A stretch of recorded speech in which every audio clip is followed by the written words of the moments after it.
Sumoto nga nagkakamidyot ni Migs. Ug wala pud ko gamahay kay na-feel pud nako nga special ko para sa iya ug seryoso siya. Ningon po day na siya kay mama nga kami na. Wala po jud siya ulaw pa. Pero kapoy man po day ning makauyab tag pulis ba kay mas daghan pa sila og time silang trabaho kaysa sa tuang mga uyab. Pero Migs did his job well man po. Mabalance ra po niya iyahan trabaho ug ang amo ang mga laag ug mga side trips. Ug ganahan pud kay ko niya kay makasundo niya ako ang mga barkada. O kinsa may magunahuna agod nga mauyab nako ang ginganlan og pisot. Then one time ana, naay 3 days nga seminar si Migs sa syudad. Pwede man sila muli og hapon pero wala siya mauli. Which is okay ra pud sa kuha kay sumo na iyahang nawong. Bitaw. Unya ako ato, wala pa'y klase. Gadto ko sa eskwelahan kay gapa-renovate ko sa mong CR. Tapos nagtudlo pud ko sa ubang mga estudyante nga dili pa kaayo kabalo mo basa. Unya si Migs, daghan pud kaay siya ganap. Kay pati si Mika iyahang damay-damayon nga sugoon og papalitan ko og mga pagkaon. Para magbuang tawhana ba?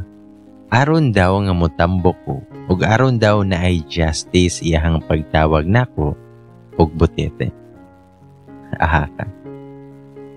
Sumatong pag-uli ni Migs, niadto din siya sa balay. Og bisan naa pa na si mama, kay mo gakos jud na siya. Dili yun na siya maulaw kiniingon si Migs nga makasabot ra kuno na si mama kay nakaagi man po daw na siya sa amo ang gipang bati karon. Yan na nang hinasad na si Migs nga kuyugo na pud ko kay naa daw may aduan. Si mama niingon ra pod nga mag-amping dami. Ato nga time, gidala ko ni Migs sa usa ka beach. Nindot taligi kay dadto ay kay hangin kayo tapos makarelax jud ka. Namalit pa mi og mga usap-usapon og tag-isa mi kakanya beer nga naglingkod rami sa may bangko nga made of kahoy nga daplin sa dagat. Dayon, ninggakos na si Migs nako og ginakis niya ang akong ulo. Nganong sa ulo man nga naamantay simod. Bitaw. Dayon nag-I love you na siya sa kuha. Og nag-I love you to pud ko sa iya. Ug nangumusta ko niya sa iyahang seminar dito sa syudad. Nitubag si Migs nga wala kay ko'y nasabtan. Ikaw manggod ang naa sa ko ang hunahuna. Tubag ko niya, nasaba oy, sayang lang ang ginapasweldo sa gobyerno nimo. Nitubag si Migs, nga dili man pod, karon ra gani ko nalipay og usaba. Tungod nimo. Og gikuha ni Migs ako ang kamot, og iyahang gigunit-gunitan. While ako ang usa ka kamot, kay nagunit sa beer. Hantod sa nihigda na gina siya sa ko ang paa. While akong ginasudlay-sudlay ako ang kamot sa iyang ulo. Taod-taod anak kinibangon na siya, og nigunit sa ko ang nawong. Hingon pa siya, nagwapaha jud kaayo nimo langga. Juan ana jud ni antud sa giduol na niya ang iyahang lips sa kuang lips.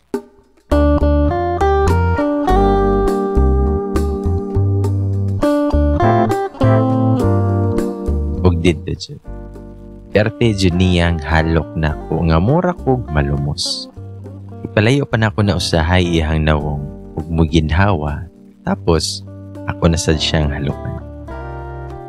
Ug kato nga kiss ang nagpainit sa moang gipang lumot nga kalawasan. Ug hantod sa niingon si Migs nga mag-check-in daw mi. Nisugot ra pud ko. Wala ako sabot sa akong gibati at itong gabi una nga mura man og gakisi-kisi jud ako ang mga organs. Murag magprotesta jud sila kung ako ang undangon.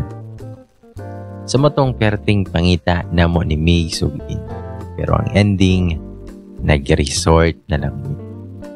Ug siguro mga tunga po to sa oras ang biyahe namo kay layo-layo jud sa mga lugar. Kay basin mga ilahan pa lang mi. Mas pilion pa na akong mag-churva-churva mi sa kasagbutan aysa sa mag-in unya na ay makailan namo. Impas jud. Nang hapit kami ato convenience store kay nagpalit siya og sabon, shampoo, mouthwash, tubig ug mga pagkaon ug uban pa. Mura man mi ani og mag-picnic oy. Then pag abot jud namo sa resort, nagdali jud may sulod sa usa ka room. Nakaana jud ko mao na jud ni. Makita na jud ang katagaron kung pisot ba jud ni si Maze. Nangutana pa na si Maze kung maligo ba daw ko. Ito ba grapod ko nga nakaligo na ko kaginiha.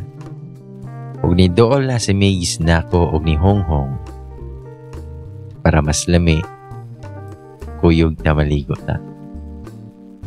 Ug nanimbawot dyan na ako ang balahib. Gusto pa na ko na siyang paunhon pero gusto niya nga magsabay rami.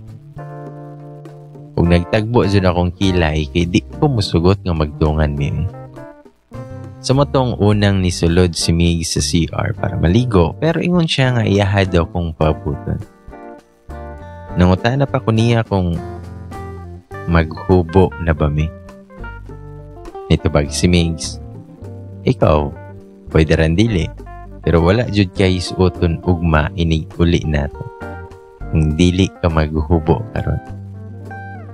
Nito bagpud ko. Unsay ugma oy. Mapatay jud kong berna ana. Nito bagpud si Migs. Dili ra ligi na. Ug mura man og nidako ako ang ulo siya hanggingon. Islo naguna si Migs, niya naka-boxer siya. Kaya gihubo na niya ay ang short o t-shirt. Murag dako yun ang niporma siya hang atubangan. After pila ka minutes sana, nanawag na yun na si Migs. Ingon siya, ngilangga, sulod na dere. Ayaw nag-ulaw-ulaw dira. Kung nitubag ko nga, dili pa di ko ready oy. Manguli na lang ta. Og kabastos lang jud kay sa bantol ba. Kay nigawas man na siya. Mura yun na siya si Adan. Ang Diyos ko tawhana ba. Nanabon jud ko kunuhay sa kong mata. Pero, nanilip ko eh. Og ako ang nakita, kay taas dyan. Dayon, medyo tambo ka. Daghag unod. Ug ang design kay very strong kayo. Kanya, napagyo siya abs. Marag, kala may iba nga tilapan ba? Bitaw. Ug mali, jud di ay ko. Dili siya piso.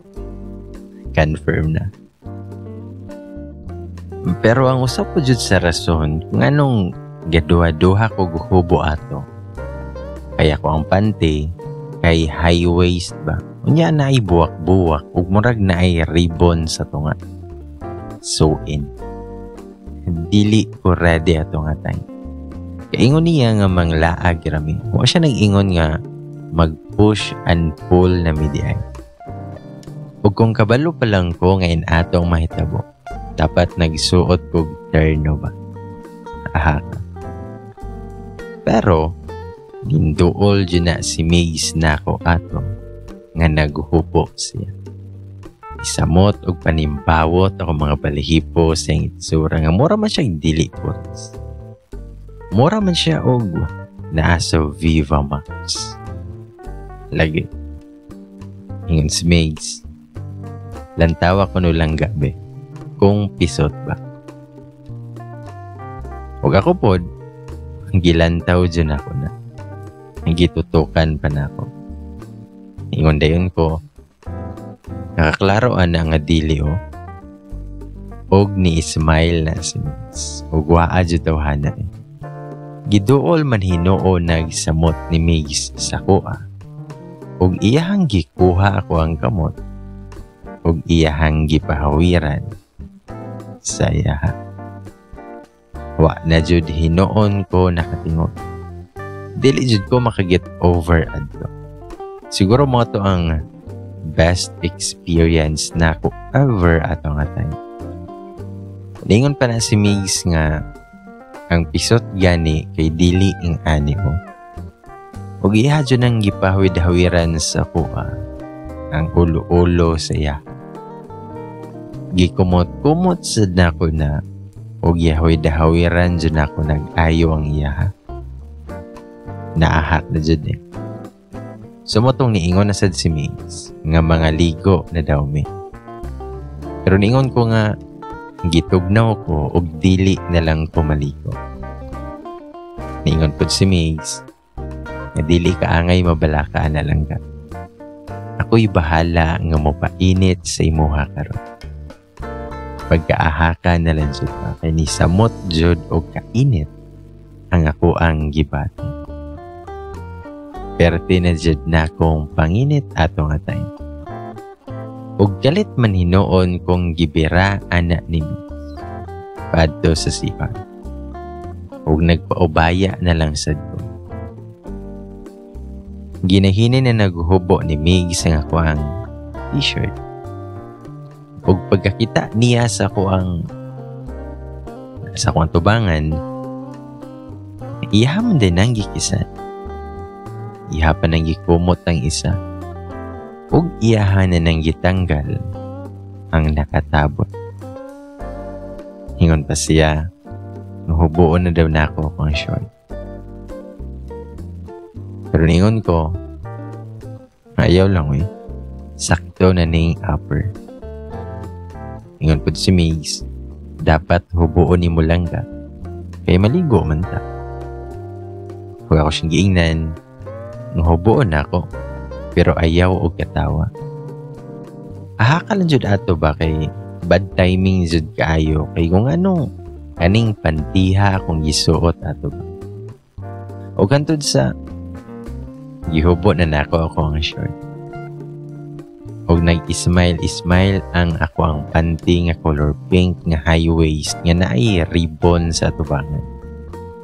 Og nakita jud nako nga nagpahiyom si Migs. Waa sa bantuloy. Hinawayon man kaayo siya kay iya kong gipangutana kung gikabuhi ba daw ako.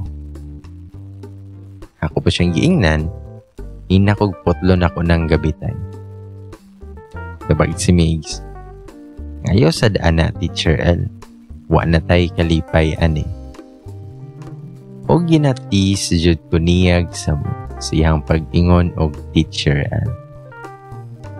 Maayo na lang pod kay naisang ilahang shower. Kay dako, kana ganing murag rain shower ang tirada ba. Kanya, napadyo'y hot and cold. Og ang purma na mo ato while naligo mi. Kay naa sa likod na ako si Migs. Og ma-feel jud nako na ang iyaha nga motandog sa kuang pan. Sa kuang likod. Unya, iyan na nang massage akong ulo while nag-conditioner ko ato. Dayon usahay, lahi man ang iyahang ginahawid-hawiran o ginakumot-kumot pa. Unya ganahan rasab ko. Kalami man po di ay sa paminaw, aning liguan ta nga gahupon. Human na mo og banlaw ni Migs, imbis ko ano na ako ang towel nga nakasabit. Nakurat jud Hinoon ko sa iyahang gihimo. Og iyahamon Hinoon nang gihalukan o gilamot ako ayo ang ako nga tubangan. Ang isa sa iyang kamot, maragid siyag nakamasa o pandikoko. Kangilingig ba? Og medyo taason man siya, nagamayon man ko, nagdoko jud tawon siya. Antod sa ang iyahang mga halo, kay nisaka na sa kong liog. Wala ko'y laing nahimo kay namugnaw na ang akong tibok lawas. Nga mura amaw kay nakapiyong-piyong na lansit ko sa kalamit. Og nakahangad-hangad pa siya. Dayon, kikugos ra ko niyag kalit pagawa sa CR. Wali pa dayon ra gihapon siya halok-halok sa ko. Dayon gipahigda na ko niya sa bed. Og pagkaninduta lang yun sa bed kay murag na ako sa panganod. Humok kaayo. O gamay na lang jud kay maabot na ko sa langit ani. Ug nagpadayon ra po na si Migs siyang gibuhat. Pero ako siyang giingnan nga time sa lang daw bi. Murag dakuan ra ligi ko sa imuha ba. Pwede pa na mapagamay bisan og gamay lang. Pero wala na mitingog si Migs. Ug iyaha man hinoong gihawiran ang akong tuhod. Ug iyaha kong gipabilanggan. Perting kitaan na jud hinoon sa ko ang Pokemon. Perti na nga naglangi siya. Nikis pa na si Migs sa kong paa. Sa kong mga legs. Wala dyan ako tuyo ang makasmile ko. Kay perti man di ay ka ang gilok. Ako pa siyang giingnan. Ngayaw dira kay gilok.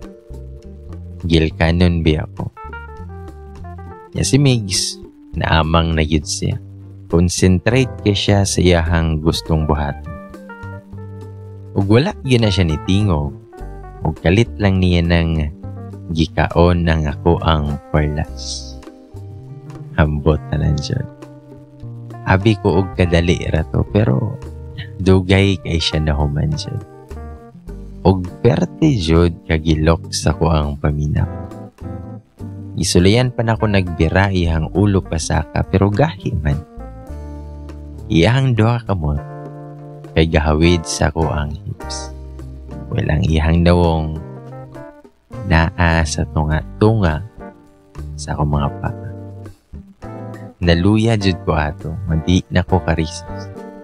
Makawala jud ay nagkusog kanang ing-ana. Ma-feeling na ako kay naluya jud kanang party sa kong lawas. Ug way laing nigawas sa kong baba, kundi alams na. Mga tingog garajod sa nalamian.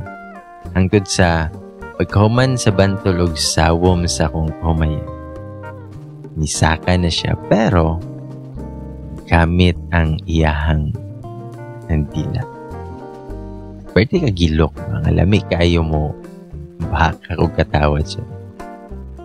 Pero mas nilabaw ang kalam sa bawat dampi ng kanyang mga lapit.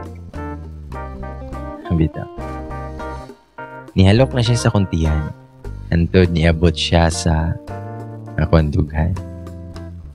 Og dito na po siya nga perting halok-halok. Kunya iyahang ginadulaan. Iyahang gidulaan ang pasas nga color pink.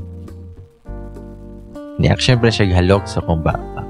Pero ako asyang gipugan. Ako siyang giingnan. Hala, nihalok ka dito sa ubos. Kunya, muhalok ka sa kuha. Pagpuyo. Og ningisira na ang bantol.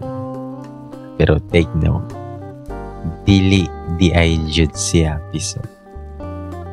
Malaman jud og aggressive kaayo.